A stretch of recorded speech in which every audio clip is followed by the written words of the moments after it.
বাতিল হচ্ছে শেখ হাসিনার লাল পাসপোর্ট। কোন প্রক্রিয়ায় ভারতে অবস্থান করবেন তিনি, সে নিয়ে উঠছে প্রশ্ন। ছাত্র জনতার গণ অভ্যুত্থানে আওয়ামী লীগ সরকারের পতনের পর সাবেক প্রধানমন্ত্রী শেখ হাসিনা ও সাবেক মন্ত্রী এমপিদের কূটনৈতিক পাসপোর্ট বাতিলের প্রক্রিয়া শুরু হতে যাচ্ছে। বুধবার পাসপোর্ট অধিদপ্তরের একটি সূত্র থেকে এ তথ্য জানা যায়। প্রশ্ন উঠছে, কূটনৈতিক পাসপোর্ট বাতিল হলে কোন প্রক্রিয়ায় ভারতে অবস্থান করবেন শেখ হাসিনা। ভারতে আশ্রয় নেওয়া শেখ হাসিনা কূটনৈতিক পাসপোর্টের অধিকারী ছিলেন, যার ফলে 2018 সালে বাংলাদেশ ও ভারতের মধ্যে স্বাক্ষরিত সমঝোতা অনুযায়ী ভিসা ছাড়াই তিনি 6 সপ্তাহ পর্যন্ত ভারতে অবস্থান করতে পারবেন।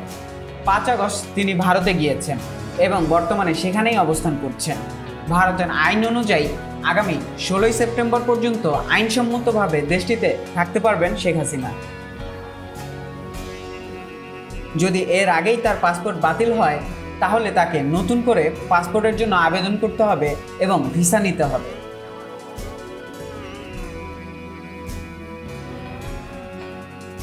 অন্যদিকে শেখ হাসিনার বোন শেখ রেহানা যুক্তরাজ্যের পাসপোর্টধারী হওয়ায় তিনি ভারতে অনারাইভাল ভিসা সুবিধা পাচ্ছেন এবং ইচ্ছেমতো সেখানে অবস্থান করতে পারবেন।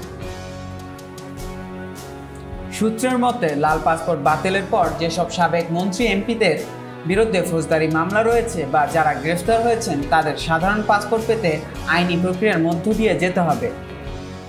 কেবল আদালতের আদেশ পেলেই তারা সাধারণ পাসপোর্টের জন্য আবেদন করতে পারবে।